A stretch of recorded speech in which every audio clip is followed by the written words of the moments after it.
le petit lutin kobold. Sur le flanc de la colline, bien caché par les arbres touffus, un petit lutin vivait dans une grotte.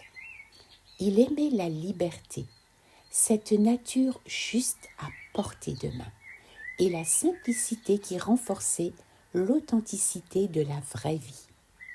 Mais les choses ne se passent pas toujours comme on les rêve. Par un matin froid et humide, il fut chassé par une famille d'ours. Jamais il n'aurait cru savoir courir aussi vite.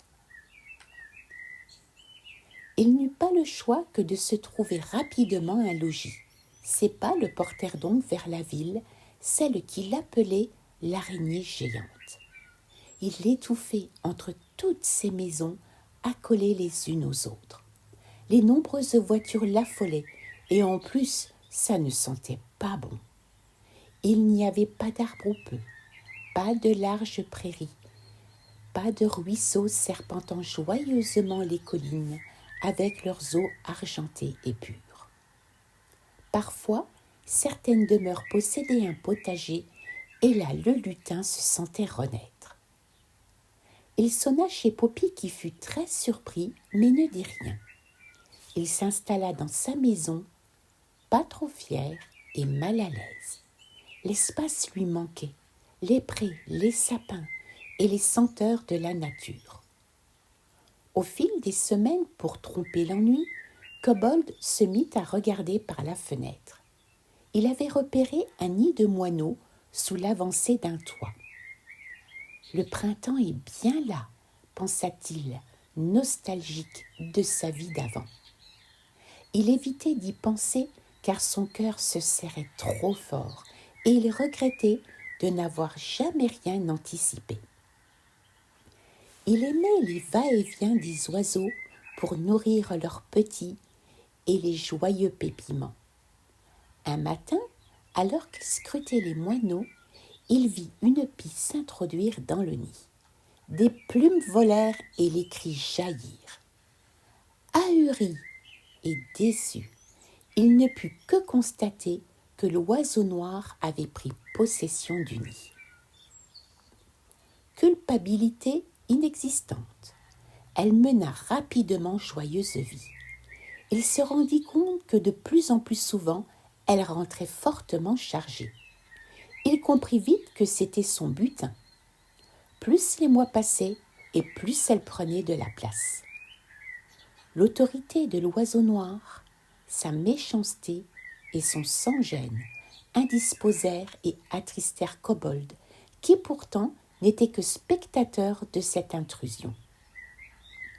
Aux semaines succédèrent les mois, et par un matin frileux, Kobold fut secoué par une forte émotion.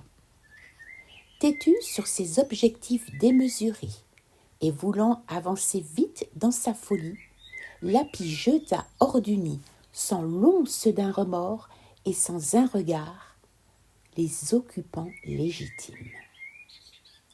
Elle crut à la belle vie, elle se goinfra de vers de terre et but à outrance pour fêter sa liberté et sa victoire.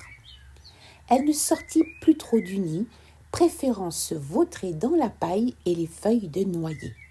À elle toute la place.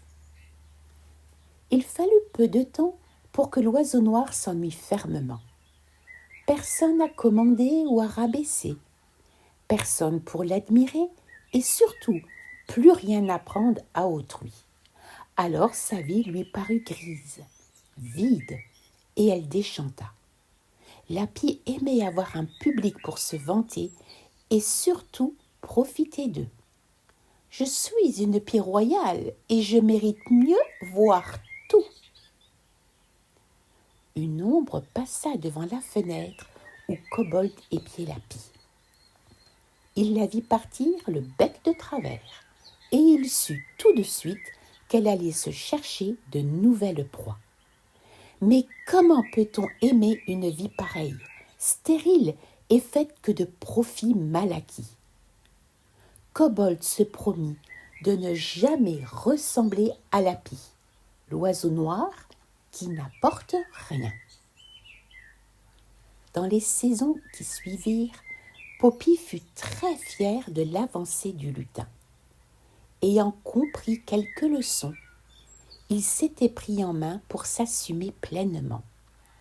Depuis, de jolis parterres fleuris égayent les villes, et les fontaines murmurent inlassables le chant du bonheur.